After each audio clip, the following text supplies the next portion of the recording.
Hi everybody, it's me Ryan, and welcome to episode 12 of Get That Nuke. Today's nuke was with the M21 EBR. Okay, before I go into stats of this gun, let me go ahead and bring up the ease of use scale. Out of 10, the EBR gets a low 5 out of 10. The reason being that this is a sniper rifle, it has a good clip size, a good accuracy, and a good fire rate. But the only bad thing about this gun is its damage. The damage is real low and often takes 2 shots. You can very rarely get a 1 shot with this gun. But other than that, it's okay. So, let's go to the gameplay.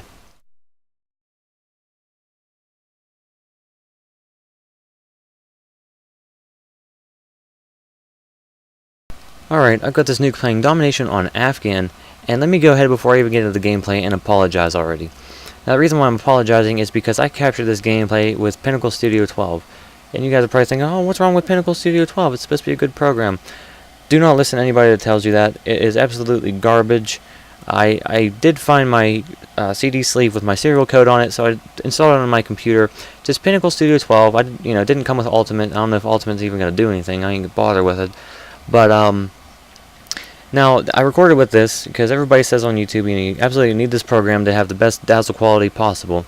Well, I guess they don't know what quality is because the video I watched had like 4 dislikes. Well, now it has 5 because I disliked it. But Instant DVD Recorder gets about, it's good, it's smooth, doesn't have any audio lag. This one had real bad audio lag, so I took out the audio, real smooth gameplay. I just really wasn't happy with this.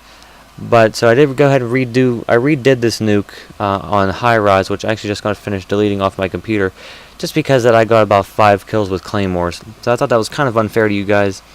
So I deleted that, and I decided to post this one instead of going for it again because I moved on to the next gun, which I'm not going to tell you. Sorry for the quality. But on the brighter side, it's okay, I guess. It's a good nuke. I didn't use my secondary for too many kills. I think I might use it maybe for 1 or 2.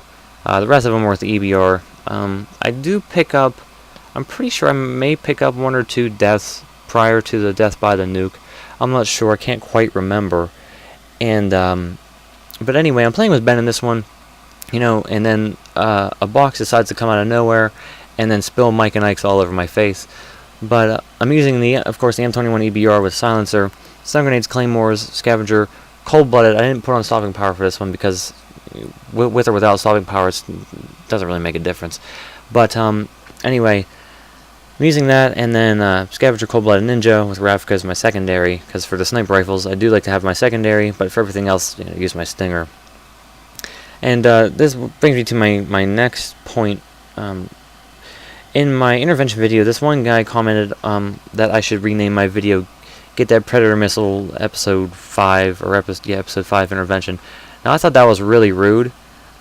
Reason being because, I got 2 kills with my secondary just because I really needed to.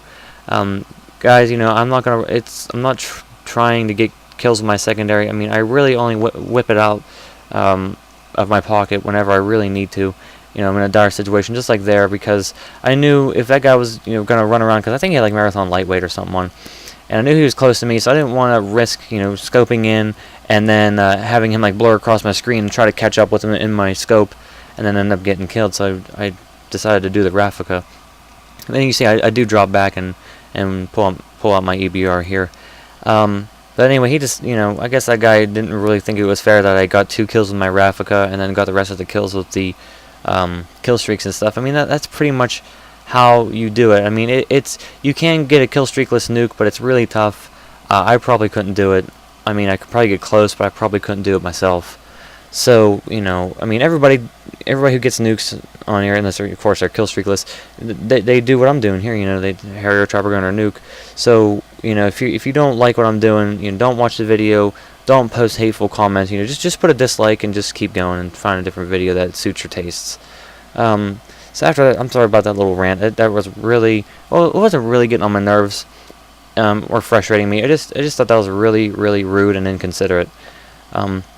I'm a guy that's like all about manners. I like to be nice to people. I like to show people respect, and I expect respect. I expect respect back. I couldn't really say that there. And if I don't get it, I'm gonna think, wow, this guy's really rude, and I don't want to talk to him. You know what I'm saying? Or I don't want to discuss anything with this guy, because he was arguing with me you know, about, you know, oh, you got all the kills, most of the kills with your kill streaks. Well, you know, that's just how it is. You know, if you don't like it, you know, stop commenting. So of course, you know, like a good Samaritan Joe, I blocked the communications with him and removed it and flagged it for spam. So, you know, that guy's not going to post on my videos ever again. But and some of my, or actually one or two of my viewers or subscribers, I don't know if they're subscribed or not, came to my defense, you know, says stop picking on me. You know, I salute you. But anyway, after that little rant, I'm going to continue on. And there's my Harriers already. You know, I did get it with the EBR pretty quick. This game, I don't know, this game was a little bit crazy. The reason being is because we were pretty much locked down. We only had one flag pretty much the entire game, which would be the C flag, which is usually where I hang out most of the time whenever I'm going for nukes. I mean, it depends. Like if we have A, you know, if all we have is A, I'll stick up by the little passway with the little artillery gun and the entranceway into the cave. If we have B, I really don't like to stick around B that much because it seems pretty open. You know, people can kind of pop out of nowhere, pick you off in some spots from Sniper Hill, which is where I'm looking at right now.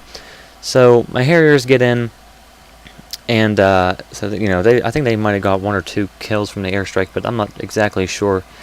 But anyway, while those are, you know, picking up some kills for me, as you see, Ben has a Stinger missile on his back, and I'm not using I am using cold-blooded, but I'm not using stopping power. The reason why he had a Stinger on his back is just because he was, you know, going for just his kill streaks, which he had the UAV counter UAV Predator missile, and you know he helps me out a little bit. Actually, helps me out a lot, especially on this one here. He was calling out positions like crazy. So he was doing that, and he had stopping power on, so if something came out in the air, he would be able to shoot it down. He did put on cold-blooded a few matches after this, because he got spawn trapped pretty bad. I got out of it because I had cold-blooded, and I ended up shooting the chopper gunner down, which was what was in the air, trapping him. So my Harriers are picking up a few kills, but then Ben's saying that there's some people coming around by C, so I decided to go back here by this artillery gun. And I said, I actually do sit here just for a little while. Reason being is because people were coming up from B through the creek bed and up around, just like that fella right there. So I pick him off, and right now what I'm thinking is I really don't want to move, but I almost have to, just because I'm thinking that guy's probably just going to say, oh, what a camper, let me go back and kill him. So, you know, he's going to come back around and kill me. But I do decide to stay there, because I was going to move up to that artillery gun right there that I'm looking at, but there was a guy there, so I was going to lay in the bush. I mean, there's so many places I was going to go, but I decided just to stick around here for a little bit. And I had Ben call up a UAV. And, you know, for those of you guys don't know, I don't know if, you know, if you're going for nukes and stuff and you have a UAV up, instead of just looking at it in your mini-map, pop up the entire thing just so you can see exactly where people are, like what parts of the map they're in, they're concentrated in. If you're calling in Harriers, that's great. But, of course, you know, when you pop up the Harriers, you know, the UAV scanners, if it's up, it's, you know, it's scanning for you. So I see this guy running up here, and I'm waiting, and I'm waiting, and I'm waiting for him to run up. It's getting kind of tense now because my Harriers are gone, and I believe I might need 1 kill. I think I might need 1 or 2 kills for the chopper gunner. So I'm pretty much just waiting for him to run up. Because what I was actually thinking is, it was the one guy I killed before. I'm thinking he's going to come back, like throw a flashbang, and come over here and like stab me whenever I can't see anything. Which actually brings me to a little tip I'm going to share with you guys. Whenever you get flashbanged, if you have stun grenades, throw one down at your feet, because whenever it goes off, it immediately cancels the flashbang effect, and you get your vision back, but you know, you're still stunned. You turn real slow, but you can see. I do that plenty of times whenever I'm flashed, because I don't use flash grenades myself. I use the stun grenades, and you know, that's just one of the benefits of using it. So you know, if you're like cornered going for a nuke or something, and you get flashbang, if you have stun grenades, just go ahead and throw one down at your feet. Like I said, it'll immediately cancel the effect and allow you to see. And so there it is. That guy finally decides to show up around the corner. So I said, I'm done hiding in that by the artillery gun, so I'm just going to go ahead and lay in this bush. I was telling Ben I was laying in the bush, calling in my chopper. And so I pretty much just go ahead and just start getting crazy here with this chopper. I'm calling out positions to Ben just to kind of help him out, because I think he was around me, because usually whenever we're in kill streaks, like chopper gunner or anything, me, him, and Jesse, you know, whoever else we're playing with, you know, they'll guard us, or we'll guard them. You know, we just kind of, it's almost like a if you scratch my back, I'll scratch yours kind of thing, like, you know what I mean? So I see these guys are spawning around B because they're locked in, because we have A and C, and we have teammates posted up everywhere else. And but unfortunately, my chopper gunner does go away. I do not get quite enough kills, so I need to clutch. I think, dang it, I can't remember exactly how many. 4 or 5 kills. It's been happening a lot lately. I've been needing to clutch some kills for my next kill streak, and usually, well, not usually, but sometimes, like, you know, I'll die, of course. Like the W.12-M21, I had to clutch 10. This one I had to clutch 5. So I mean, it's you gotta do what you gotta do, I guess. And especially if you're new to getting nukes and you are used to seeing people get nukes while they're in their chopper gunner, it can be really, really nerve-wracking, and you can be like really nervous and anxious and all that. You know, a bunch of emotions start coming up, and you start getting like real, like crazy, like not really excited, just like shaky because you're so nervous, just because that you realize that you didn't get your nuke in your chopper gunner, so you're gonna need to do it. You know, go by your own skill level and just try to go ahead and get the last few kills, which is what I had to do. Now, what I do right here is actually shoot that guy, and I get the nuke right there. I only need just a few. Ben had the riot shield out distracting him, so he was calling out positions. You know, I was just looking. And here's the nasty little surprise. I'm calling it in. It's at 7 seconds, and the host decides to leave. So that was the end of the game anyway, guys. But anyway, thanks for watching. Rate, comment, subscribe for more videos like this. See you later.